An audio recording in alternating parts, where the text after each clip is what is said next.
ಒಳ್ಳೆ ನದಿ ನದಿ ನದಿ ನಿಂತಂಗೆ ನಿಂತೈತೆ, ಅಷ್ಟು ಮಳೆ. ಇಲ್ಲೆಲ್ಲ ಗುಂಡಿನಲ್ಲ ಯಾವುದೋ ಗಾಡಿನೇ ಬಿದ್ದೋಗೈತೆ ನೋಡಿ ಅಲ್ಲಿ ಮೂರಿಗೆ.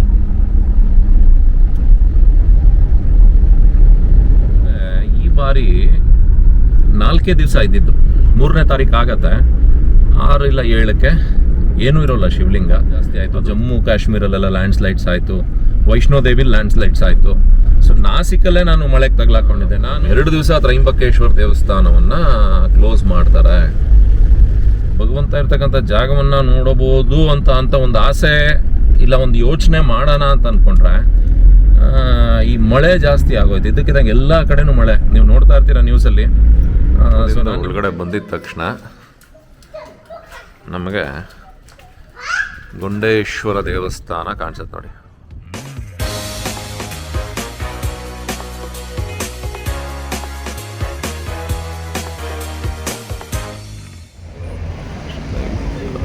ಲಕ್ಷ್ಮೀನಾರಾಯಣ್ ಚೌಕ್. ಇದು ತ್ರಯಂಬಕೇಶ್ವರ. ಮೊದಲು ಎಲ್ಲ ಹತ್ರಕ್ಕೆ ಬಿಡೋರು, ಎಲ್ಲ ಚೇಂಜಸ್ ಮಾಡಾಕ್ಬಿಟ್ಟವ್ರು ನೋಡು. ತ್ರಯಂಬಕೇಶ್ವರ ಮಂದಿರ, ಉತ್ತರ ಮಹಾದ್ವಾರ.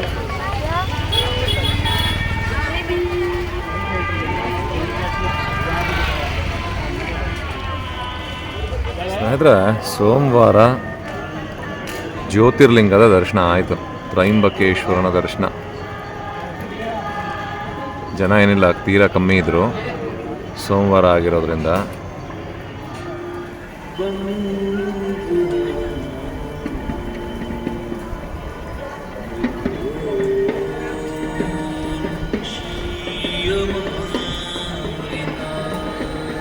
ನಿನ್ನೆ ರಾತ್ರಿ ಶುರುವಾಗಿದ್ದಂಥ ಮಳೆ ಇದು ಇನ್ನೂ ನಿಂತಿಲ್ಲ ನೋಡಿ. ಇಲ್ಲಿ ಶಾಪ್ ಇದು, hardware shop, Raunak guest house ಅಂತ ಹೇಳಿ. ರಾತ್ರಿ ಬಂದ್ವಿ ನಾಸಿಕ್ಕಿಂದ ಸ್ವಲ್ಪ ಮುಂದೆ ಬಂದ್ವಿ ನಾಸಿಕ್ಕಿಂದ. ನಾಸಿಕಲ್ಲಿ ರೆಡ್ ಅಲರ್ಟ್ ಘೋಷಣೆ ಮಾಡಿಬಿಟ್ರು ಒಂದು 4 ತಾಲೂಕಲ್ಲಿ. ಸಿಕ್ಕಾಪಟ್ಟೆ ಮಳೆ.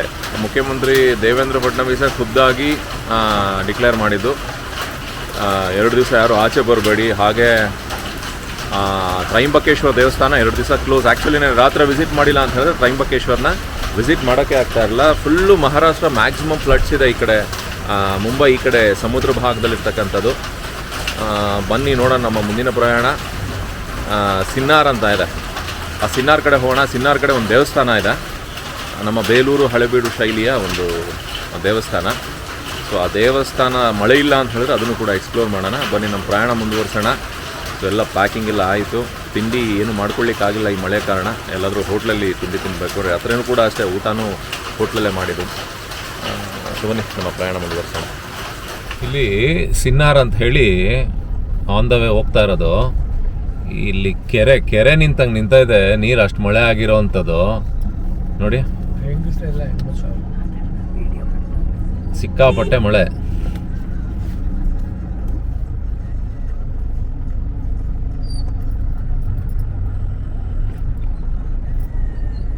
ಒಳ್ಳೆ ನದಿ ನದಿ ನದಿ ನಿಂತಂಗೆ ನಿಂತೈತೆ, ಅಷ್ಟು ಮಳೆ. ಇಲ್ಲೆಲ್ಲ ಗುಂಡಿನಲ್ಲ ಯಾವುದೋ ಗಾಡಿನೇ ಬಿದ್ದೋಗೈತೆ ನೋಡಿ ಅಲ್ಲಿ ಮೂರಿಗೆ.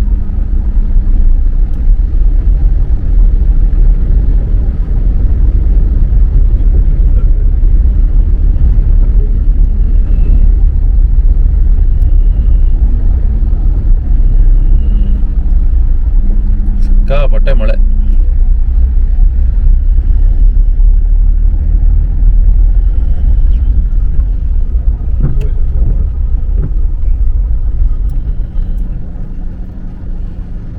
ಅವರು ಇಲ್ಲಿ ನಿಲ್ಸ್ಕೊಳ್ಳೋದೇನಕ್ಕೆ ಅಂದ್ರೆ ಬೈಕ್ ಅವರ ನಿಂತ್ಕಿತ್ಕೊಂಡ್ಬಿಟ್ರೆ ನಾನು ನಿಲ್ಸ್ಕೋಬೇಕಲ್ಲ ಮಧ್ಯದಲ್ಲಿ ಅಂತ.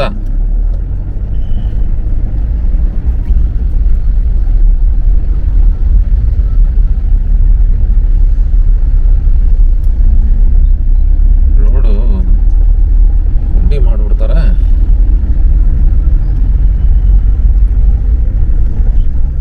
ಹಿಂಗೆ ನೀರಲ್ಲಿ ಬರ್ಬೇಕಾರೇನೆ ಗಾಡಿ ಆಫ್ ಮಾಡ್ಕೋಬಾರ್ದು.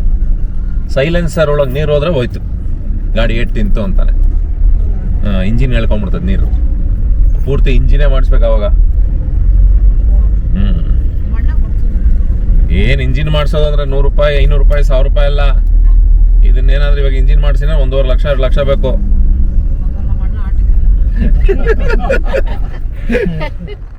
ಸ್ನೇಹಿತರೆ, ಇಲ್ಲಿದೆ ನೋಡಿ, ಗೊಂಡೇಶ್ವರ ದೇವಸ್ಥಾನ ಸಿನ್ನಾರ್. ಶಿರ್ಡಿಯಿಂದ ಒಂದು 60-65 ಕಿಲೋಮೀಟ್ರ್ ದೂರದಲ್ಲಿದೆ. ಮುಖಮಂಟಪ, ಇಲ್ಲಿನ ಕೆತ್ತನೆಗಳು ನೋಡಿ, ಇದು ಫ್ರಂಟಲ್ಲಿರ್ತಕ್ಕಂಥ ಕೆತ್ತನೆಗಳು. ನಮ್ಮ ಬೇಲೂರು ಹಳೆಬೀಡಷ್ಟು ಡೀಟೇಲಿಂಗ್ ಆಗಿಲ್ಲ ಅಂದರು, ಕೆತ್ತನೆಗಳಿದೆ, ಒಂದಷ್ಟೆಲ್ಲ ಹೋಗಿದೆ.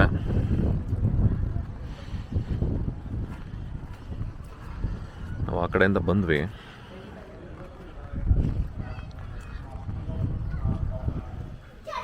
ಈ ಮುಖಮಂಟಪದಿಂದ ಒಳಗಡೆ ಬಂದಿದ ತಕ್ಷಣ ನಮಗೆ ಗೊಂಡೇಶ್ವರ ದೇವಸ್ಥಾನ ಕಾಣಿಸುತ್ತೆ ನೋಡಿ. ಮಳೆ ಸಿಕ್ಕಾಪಟ್ಟೆ ಆಗಿದೆ. ಈ ಹುಡುಗರು ಆಡ್ತಾ ಇರೋದು ನೋಡಿ, ಇಲ್ಲ ಈಜಾಡ್ತಾ ಇದ್ದಾರೆ. ಗೊಂಡೇಶ್ವರ ಮಹಾದೇವ ಟೆಂಪಲ್.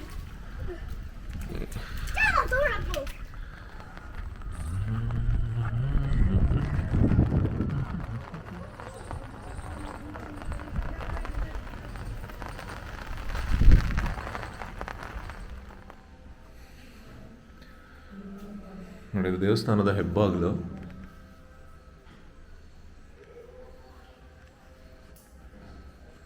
ಸೀಲಿಂಗಲ್ಲಿ ಲೈಟ್ ಇರೋದ್ರಿಂದ ಡೀಟೇಲಿಂಗ್ ಕಾಣಿಸ್ತಾ ಇಲ್ಲ. ಸರಿ,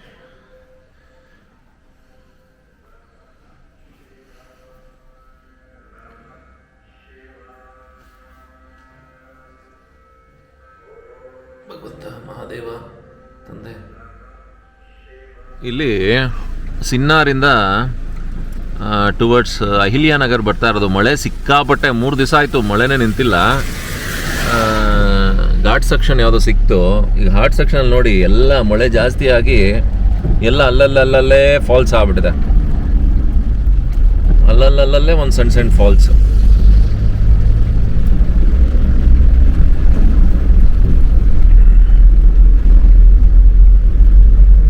ನಮ್ಗೆ ಆ್ಯಕ್ಚುಲಿ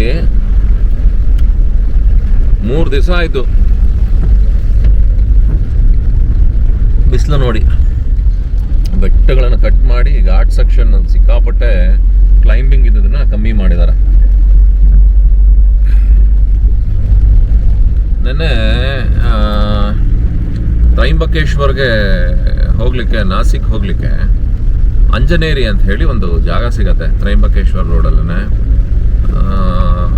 ಆ್ಯಕ್ಚುಲಿ ಅದನ್ನು ಎಕ್ಸ್ಪ್ಲೋರ್ ಮಾಡಬೇಕು ಅಂಥೇಳಿ ಅಂಜನೇರಿ ಅಂತ ಹೇಳಿದ್ರೆ ಈ ಕಡೆ ಒಂದು ನಂಬ್ತಾರೆ. ನಾವು ಹೆಂಗೆ ಆಂಜನೇಯ ನಮ್ಮಲ್ಲಿ ಹುಟ್ಟಿದ್ದು ಅಂಥೇಳಿ ಇದು ಹೇಳ್ತೀವಿ, ಅದೇ ರೀತಿ ಅಂಜನೇರಿನಲ್ಲಿ ಆಂಜನೇಯ ಅಂದರೆ ಆಂಜನೇಯನ ತಾಯಿ ಅಂಜನೀ ದೇವಿ ಇದ್ದಂಥ ಜಾಗ. ಆಂಜನೇಯ ಇಲ್ಲೇ ಹುಟ್ಟಿದ್ದು, ತನ್ನ ಬಾಲ್ಯವನ್ನು ಕಳೆದಂಥ ಜಾಗ ಅಂತ ಹೇಳಿ ಒಂದು ನಂಬಿಕೆ, ಒಂದು ವಾಡಿಕೆ, ಒಂದು ಪದ್ಧತಿ. ಸೊ ಅಲ್ಲಿಗೆ ಹೋಗಬೇಕು ಅಂತ ಹೇಳಿ ನಿಲ್ಲಿಸಿದಾಗ ಅಲ್ಲಿ ಯಾರೋ ಹೇಳಿದ್ರು, ಸರ್ 2 ದಿವಸ ರಾಡಾರಲ್ಲಿದೆ, ರೆಡ್ ಅಲರ್ಟ್ ಇದೆ ನಾಸಿಕ್ಕೆಲ್ಲ. 2 ದಿವಸ ತ್ರೈಂಬಕೇಶ್ವರ ದೇವಸ್ಥಾನವನ್ನು ಕ್ಲೋಸ್ ಮಾಡ್ತಾರೆ. ದೇವೇಂದ್ರ ಫಡ್ನವೀಸ್ ಏನು ಮಹಾರಾಷ್ಟ್ರ CM ಇದ್ದಾರೆ, ಅವರೇ ಅನೌನ್ಸ್ ಮಾಡಿದ್ದಾರೆ. ಅಷ್ಟು ಮಳೆ ಇದೆ, ಶಾಲಾ ಕಾಲೇಜುಗಳಿಗೆಲ್ಲ ಒಂದು 4 ತಾಲೂಕುಗಳಿಗೆ ರಜವನ್ನು ಕೊಟ್ಟಿದ್ದಾರೆ ಅಂತ ಹೇಳಿ. ಸೊ ಹಾಗಾಗಿ ಏನು ಮಾಡಿದ್ವಿ, ನಾವು ನಿನ್ನೆ ನೈಟ್ ಹೋಗಿ ತ್ರೈಂಬಕೇಶ್ವರ ದರ್ಶನ ಮುಗಿಸಿ ಏನು ಬಂದ್ವಿ. ಕೊನೆಗೆ ನಾ ಏನು ಮಾಡಿದೆ, ಒಂದು ಫೈನಲಿ ಏನು ಮಾಡಿದೆ, ರಾಡಾರಲ್ಲಿದೆ. ಆಮೇಲೆ 2 ದಿವಸ ಮಳೆ ಜಾಸ್ತಿ ಆಗಿ ಏನೂ ಎಕ್ಸ್ಪ್ಲೋರ್ ಮಾಡೋಕ್ಕಾಗಲ್ಲ, ಜೊತೆಗೆ ಎಕ್ಸ್ಪ್ಲೋರ್ ಇರಲಿ, ನಾವು ಒಂದು ಕಡೆ ಲಾಕ್ ಆಗ್ಬಿಡ್ತೀವಿ ಅಂತ ಹೇಳಿ ಕೊನೆಗೆ ತ್ರೈಂಬಕೇಶ್ವರ ನಾಸಿಕ್ ಬಿಟ್ಟು ಒಂದು 40 ಕಿಲೋಮೀಟ್ರ್ ಆಚೆ ಬಂದು ಹಾಲ್ಟ್ ಇದ್ದು. ಸೊ ಅಲ್ಲಿಂದ ಹೊರಟಿರೋದು 3-4 ದಿವಸ ಅಂದ್ಕೊಳ್ಳಿ ಮಳೆ ಶುರುವಾಗಿ, ಇನ್ನೂ ನಿಂತಿಲ್ಲ ಮಳೆ. ಸಿಕ್ಕಾಪಟ್ಟೆ ಮಳೆ ಆಗ್ತಾ ಇದೆ. ಕೆಲವಾರು ಕಡೆ ಎಲ್ಲ ರೋಡ್ಗಳಲ್ಲಿ ಕೆರೆ ಇದ್ದಂಗಿದೆ. ಈ ದಾರಿ ಏನಿದೆ ಇದು ಸೋಲಾಪುರ್ಗೆ ಹೋಗ್ತಾ ಇರೋವಂಥದ್ದು. ಹೀಗೋದ್ರೆ ಸೋಲಾಪುರ್ಗೆ ಹೋಗ್ತೀವಿ. ನೆನ್ನೆ ರಾತ್ರಿ ಬಂದ್ವಿ. ಇಲ್ಲಿದೆ ನೋಡಿ ಲಾಡ್ಜ್, ಹೋಟೆಲ್ ಮೋರಿಯಾ ಅಂತ ಹೇಳಿ. ಸೊ ಇಲ್ಲಿ ರಾತ್ರಿ ರೂಮ್ ತೊಗೊಂಡು ಇಲ್ಲಿ ಹಾಲ್ಟಿದ್ವಿ. ರಾತ್ರಿ ಇಲ್ಲಿ ಕಾಂಪೌಂಡ್ ಒಳಗಡೆ ಆ ಕಡೆ ಅಡುಗೆ ಮಾಡ್ಕೊಂಡ್ವಿ. ಇವಾಗ ಮಳೆ ಬರೋಂಗೆ ಆಯ್ತಲ್ಲ, ಬೆಳಗ್ಗೆಯಿಂದ ಮಳೆ ಬರ್ತಾಯಿತ್ತು ಅಂತ ಹೇಳಿ ನೋಡಿ ಇಲ್ಲಿ ಅಡುಗೆ ಮಾಡ್ಕೊಂಡ್ವಿ. ಪೊಂಗಲ್ ಮಾಡಿದ್ದಾಳೆ. ಸೊ ರಾತ್ರಿ ಒಳಗಡೆ ಆ ಕಡೆ ಗಾರ್ಡನ್ ಒಳಗಡೆ ಮಾಡ್ಕೊಂಡ್ವಿ. ಬಟ್ ಅಲ್ಲಿ ಶೆಲ್ಟ್ರ್ ಇಲ್ಲ. ಸೊ ಇನ್ನೇನು ಊರ ಕಡೆ ವಾಪಸ್ ಹೆಂಗಿರು ಹೊರಟಿದ್ದೀವಿ. ಸೊ ಮೇ ಬಿ ಇವತ್ತಿನ ನನಗೆ ಕನಕಪುರ ಬಂದು 850 ಕಿಲೋಮೀಟ್ರ್ ಇದೆ. ಇಲ್ಲಿ ನೋಡಿ ಗಾಡಿ ನೋಡಿ, ಇದು ಫುಲ್ಲು ಬುಲೆಟ್ ಪ್ರೂಫ್ ಥರ. ಬುಲೆಟ್ ಪ್ರೂಫ್ ಇರಬೇಕದು. ಸೊ ವಾಪಸ್ ಬರ್ತಾ ಇದ್ದೀವಿ. ವಾಪಸ್ ಬಂದು ಮೋಸ್ಟ್ ಪ್ರಾಬ್ಲಿ ಇವತ್ತು ಸಾಯಂಕಾಲ ನಾಳೆ ಆರಾಮಾಗಿ ಊರು ರೀಚ್ ಆಗ್ತೀವಿ. ಇದು ಒಂದು ಫೇಲ್ಯೂರ್ ಟ್ರಿಪ್ ಆಯಿತು. ಭಗವಂತನ ದರ್ಶನ ಮಾಡದೆ ಬರ್ತಾ ಇರೋದು. ಪ್ರತಿಯೊಂದು ಕಥೆನ ಹೊರಟ ಮೇಲೆ ಹೇಳ್ತೀನಿ ನಾನು, ಏನೇನಾಯಿತು, ಹೆಂಗಾಯಿತು, ಏನು ಕ್ಯಾನ್ಸಲ್ ಆಯಿತು ಅಂಥೇಳಿ. ಸೊ ಹೊರಟಾಗಿ ಇನ್ ಡೀಟೇಲ್ ಆಗಿ ಹೇಳ್ತೀನಿ ನಿಮಗೆ. ಸ್ನೇಹಿತರೆ, ನಮ್ಮ ಕನಕಪುರ ಟು ಅಮರನಾಥ್ ಯಾತ್ರೆ ಅಪೂರ್ಣ. ಯಾಕೆ ಅಂತ ಹೇಳಿದ್ರೆ, ನಮಗೆ ರಿಜಿಸ್ಟ್ರೇಷನ್ ಇದ್ದಿದ್ದು 13ನೇ ತಾರೀಕು. 3ನೇ ತಾರೀಕು ಓಪನ್ ಆಗಿದ್ದು ಅಮರನಾಥ್ ಯಾತ್ರೆ. ನಾವು 3ನೇ ತಾರೀಕು ಕನಕಪುರ ಬಿಟ್ಟಿದ್ದು. ಸುಮಾರು ಶಿರ್ಡಿ, ನಾಸಿಕ್ ಅಲ್ಲಿ ತನಕನೂ ಹೋಗಿದ್ವಿ. ನಮ್ಗೆ ಆಮೇಲೆ ಗೊತ್ತಾಯಿತು ಅಮರನಾಥ್ ಶಿವಲಿಂಗ ಏನಿದೆ ಹಿಮದಲ್ಲಿ, ಪ್ರಾಕೃತಿಕವಾಗಿ ಶಿವಲಿಂಗ ಆಗತ್ತಲ್ಲಿ. 48 ದಿನಗಳ ಕಾಲ ದರ್ಶನವನ್ನು ಕೊಟ್ಟು ಭಗವಂತ ಆಮೇಲೆ ಎಲ್ಲರನ್ನೂ ಧನ್ಯರನ್ನಾಗಿ ಮಾಡಿ ಹೋಗುವಂಥದ್ದು. ಇದು ವಾಡಿಕೆ 48 ದಿವಸ ಇರಬೇಕು. ಆ್ಯಕ್ಚುಲಿ ಆಗಸ್ಟ್ 28ರವರೆಗೂ ಇರುತ್ತೆ, ಜುಲೈ 3ನೇ ತಾರೀಕು ಓಪನ್ ಆಗ್ತದೆ. ಆದರೆ ಈ ಬಾರಿ 4 ದಿವಸ ಇದ್ದಿದ್ದು. 3ನೇ ತಾರೀಕು ಆಗತ್ತೆ, 6 ಇಲ್ಲ 7ಕ್ಕೆ ಏನೂ ಇರೋಲ್ಲ ಶಿವಲಿಂಗ. ಅದು ಏನಾದರೂ ಅಪಚಾರಗಳಾದಾಗ ಅದು ಆಗುವಂಥದ್ದು. ತುಂಬ ಸಾರಿ ನೋಡಿದ್ದೀವಿ ಅದನ್ನು. ಅದ್ರ ಬಗ್ಗೆ ತಿಳ್ಕೊಂಡಿರೋರು ಗೊತ್ತಿರತ್ತೆ. ಏನು ಅಪಚಾರ ಅಂತ ಗೊತ್ತಿಲ್ಲ, ಆದರೆ ರೀಸನ್ ಕೊಡ್ತಾ ಇರೋದು ಅಲ್ಲಿ ಆಗ್ತಾ ಇರ್ತಕ್ಕಂಥ ಡೆವಲಪ್ಮೆಂಟ್ಗಳು, ಜನ ಜಾಸ್ತಿ, ಅಲ್ಲಿರ್ತಕ್ಕಂಥ ಉಷ್ಣಾಂಶ ಅಂತ ಹೇಳ್ತಾ ಇದ್ದಾರೆ. That is not the reason. ಆದರೆ ಭಗವಂತ ಇರುವಂಥ ಸ್ಥಳ ಅದು. ಸೊ ಹಾಗಾಗಿ ಈ ಸಾರಿ ಬೇಗ ಕರ್ಗೋಯ್ತು. ನನಗಂತೂ ಭಾಳ ನಿರಾಸೆ ಆಯಿತು. ನಮ್ಮ ಜೊತೆ ಬಂದಿತ್ತಂತ ನಮ್ಮ ಕುಟುಂಬದವ್ರಿಗೂ ಕೂಡ ಭಾಳ ನಿರಾಸೆ ಆಯಿತು. ಸೊ ಆಮೇಲೆ ಅದ್ರ ಜೊತೆಗೆ ಇನ್ನೊಂದೇನಾಯಿತು ಅಂತ ಹೇಳಿದ್ರೆ, ಅಟ್ಲೀಸ್ಟು ಭಗವಂತ ಇರ್ತಕ್ಕಂಥ ಜಾಗವನ್ನು ನೋಡಬಹುದು ಅಂತ ಒಂದು ಆಸೆ ಇಲ್ಲ ಒಂದು ಯೋಚನೆ ಮಾಡೋಣ ಅಂತ ಅಂದ್ಕೊಂಡ್ರೆ, ಈ ಮಳೆ ಜಾಸ್ತಿ ಆಗೋಯ್ತು. ಇದಕ್ಕಿದ್ದಂಗೆ ಎಲ್ಲ ಕಡೆನೂ ಮಳೆ. ನೀವು ನೋಡ್ತಾ ಇರ್ತೀರ ನ್ಯೂಸಲ್ಲಿ. ಸೊ ನಾನು ನಿಮಗೆ ಈ ವಿಡಿಯೋ ಪ್ರೆಸೆಂಟ್ ಮಾಡೋಷ್ಟಕ್ಕೆ ತುಂಬ ದಿನ ಆಗಿರ್ಬೋದು. ಯಾಕಂತ ಹೇಳಿದ್ರೆ ನಾನು ಸ್ಟೆಪ್ ಬೈ ಸ್ಟೆಪ್ ನಿಮ್ಮನ್ನ ಕರ್ಕೊಂಡು ಹೋಗೋದ್ರಿಂದ. ಬಟ್ ಈ ಸಾರಿ ಆಗಲಿಲ್ಲ ದರ್ಶನ. ಮಳೆ ಎಲ್ಲ ಜಾಸ್ತಿ ಆಯಿತು. ಜಮ್ಮು ಕಾಶ್ಮೀರಲ್ಲೆಲ್ಲ ಲ್ಯಾಂಡ್ಸ್ಲೈಡ್ಸ್ ಆಯಿತು. ವೈಷ್ಣೋದೇವಿ ಲ್ಯಾಂಡ್ಸ್ಲೈಡ್ಸ್ ಆಯಿತು. ಸೊ ನಾಸಿಕಲ್ಲೇ ನಾನು ಮಳೆಗೆ ತಗ್ಲಾಕೊಂಡಿದ್ದೆ. ನಾನು ಶಿರ್ಡಿ ನಾಸಿಕಲ್ಲೇ 3 ಡೇಸು 4 ಡೇಸ್ ನಾನು ಬಿಸಿಲೇ ನೋಡಿಲ್ಲ, ಸಿಕ್ಕಾಪಟ್ಟೆ ಮಳೆ. ಆಮೇಲೆ 3 ಡೇಸು ಅನ್ನೋದಕ್ಕಿಂತ 2 ಡೇಸ್ ರೆಡ್ ಅಲರ್ಟ್ ಇತ್ತು ಇಲ್ಲಿ ನಾಸಿಕಲ್ಲಿ, ಮತ್ತು 4 ತಾಲೂಕಲ್ಲಿ. ತ್ರೈಂಬಕೇಶ್ವರ್ ದೇವಸ್ಥಾನನ 2 ದಿವಸ ಬಾಗಿಲು ಹಾಕಿದ್ದಾರೆ. ನಾವು ಓಡಾಡಿದಂಥ ದರ್ಶನ ಮಾಡ್ಕೊಂಬಂದ ತ್ರೈಂಬಕೇಶ್ವರ ದೇವಸ್ಥಾನ ಪೂರ್ತಿ ಜಲಾವೃತವಾಗಿದೆ. ಸೊ ಎಲ್ಲ ಕಡೆ ಮಳೆ ಜಾಸ್ತಿ ಆಗಿರೋದ್ರಿಂದ ನಮ್ಮ ಈ ಪ್ರಯಾಣವನ್ನು, ಅಮರನಾಥ್ ಯಾತ್ರೆನ ಅರ್ಧದಲ್ಲೇ ಮೊಟಕುಗೊಳಿಸಿ ಮತ್ತೆ ಕನಕಪುರದ ಕಡೆ ವಾಪಸ್ ಬರ್ತಾ ಇದ್ದೀನಿ. ಸೊ ಭಾಳ ಬೇಜಾರಾಗತ್ತೆ. ತುಂಬ ಜನ ನನ್ನ ಚಾನಲ್ ನೋಡ್ತಕ್ಕಂಥ ಎಲ್ಲ ನನ್ನ ಸ್ನೇಹಿತರು, ನಮ್ಮ ಬಳಗದವರೆಲ್ಲನೂ ಭಾಳ ಎಕ್ಸ್ಪೆಕ್ಟೇಷನನ್ನು ಇಟ್ಕೊಂಡಿದ್ರು. ಲಾಸ್ಟ್ ಟೈಮ್ ಕೇದಾರ್ನಾಥ್ ನೋಡಿದ್ವಿ, ಈ ಸರಿ ಅಮರನಾಥನ್ನು ತೋರಿಸಿ ಸರ್ ಚೆನ್ನಾಗಿ ಡೀಟೇಲಾಗಿ ತೋರಿಸಿ ಅಂತ ಹೇಳಿ. ಸೊ ಇನ್ನೂ ಕೆಲವರು ಜನ ಇನ್ನೊಂದು ಸ್ವಲ್ಪ ಮುಂದೆ ಹೋಗಿ ಮುಕ್ತಿನಾಥ್ ಮಾಡಿ ಸರ್ ನೆಕ್ಸ್ಟ್ ಇಯರು ಅಂತ ಹೇಳಿ ಸಜೆಸ್ಟ್ ಮಾಡಿದ್ದುಂಟು. ನಿಮ್ಮೆಲ್ಲರ ಆಶೀರ್ವಾದ ಇದ್ದರೆ ಮುಂದಿನ ದಿನಗಳಲ್ಲಿ ಮುಕ್ತಿನಾಥ್ನ ಕೂಡ ಒಂದು ಎಕ್ಸ್ಪ್ಲೋರ್ ಮಾಡುವಂಥ ಒಂದು ಅವಕಾಶ ನಮ್ಮದಾಗಲಿ. ಸೊ ಹಾಗೆ ಅಮರನಾಥನ್ನು ನಿಮಗೆಲ್ಲ ತೋರಿಸ್ಲಿಕ್ಕೆ ಆಗಲಿಲ್ಲ, ನಾನು ದರ್ಶನ ಮಾಡಲಿಕ್ಕಾಗಿಲ್ಲ ಅನ್ನೋ ಬೇಜಾರು ನನಗೆ ಯಾವಾಗಲೂ ಸದಾಕಾಲ ಇದ್ದೇ ಇರತ್ತೆ. ಸೊ ಮುಂದಿನ ವರ್ಷ ಖಂಡಿತ ನಾನು ಪ್ಲ್ಯಾನ್ ಮಾಡಿ ಸ್ಟಾರ್ಟಿಂಗಲ್ಲೇ ಅಮರನಾಥ್ ದರ್ಶನವನ್ನು ಮಾಡ್ತೀನಿ. ಆ್ಯಕ್ಚುಲಿ ನನಗೆ 3ನೇ ತಾರೀಕೇನೆ ನನಗೆ ಆ್ಯಕ್ಚುಲಿ ಟಿಕೆಟ್ ಇದ್ದಿದ್ದು. ಸಾರಿ 4ನೇ ತಾರೀಕು. 4ನೇ ತಾರೀಕಲ್ವಾ? 4ನೇ ತಾರೀಕಿತ್ತು ನನಗೆ ಸಿಕ್ಕಿತ್ತು. ನಾನು ಸ್ಟಾರ್ಟಿಂಗ್ ಡೇಸಲ್ಲಿ ಬೇಡ ಅಂತ ಹೇಳಿ 13ಕ್ಕೆ ಮಾಡಿಕೊಂಡೆ, ಆಫ್ಟರ್ 10 ಡೇಸ್ ಅಂತ ಹೇಳಿ.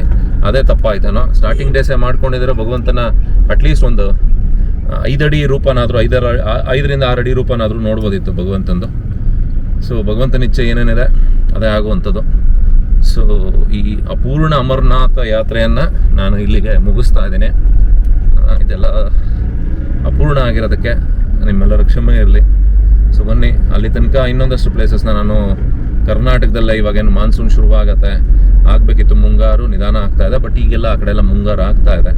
ಸೊ ಬನ್ನಿ, ಇಲ್ಲೇ ಕರ್ನಾಟಕದಲ್ಲೇ ಒಂದಷ್ಟು ಗೊತ್ತಿಲ್ಲದೆ ಇರುವಂಥ ಸ್ಥಳಗಳನ್ನು ನಿಮಗೆ ತೋರಿಸಿ ಮುಂದಿನ ದಿನಗಳಲ್ಲಿ ಬೇರೆ ಬೇರೆ ಪ್ಲ್ಯಾನ್ಗಳಿದೆ ನನ್ನ ಹತ್ರ. ಪೂರಿ ಜಗನ್ನಾಥ್ಗೆ ಹೋಗಬೇಕು ಅಂತ ಹೇಳಿ ಒಂದು ಪ್ಲ್ಯಾನ್ ಇದೆ.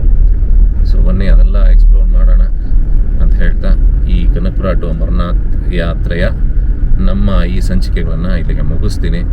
ಒಂದಷ್ಟು ಪ್ಲೇಸಸ್ನ ಎಕ್ಸ್ಪ್ಲೋರ್ ಮಾಡಿದ್ದೀನಿ, ಆ ಪ್ಲೇಸಸ್ನ ನಿಮಗೆಲ್ಲ ಪ್ರಸ್ತುತಪಡಿಸ್ತೀನಿ. ಇದನ್ನು ವಿಡಿಯೋ ಆದ ನಂತರ ಇಂಡಿವಿಜುವಲ್ ಆಗಿ ಏನು ಎಕ್ಸ್ಪ್ಲೋರ್ ಮಾಡಿರ್ತೀನಿ. ಇಷ್ಟು ಹೇಳ್ತಾ ನಿಮ್ಮೆಲ್ಲರಿಗೂ ಧನ್ಯವಾದಗಳು ಹೇಳುವಂಥ ಸಮಯ. ಧನ್ಯವಾದಗಳು.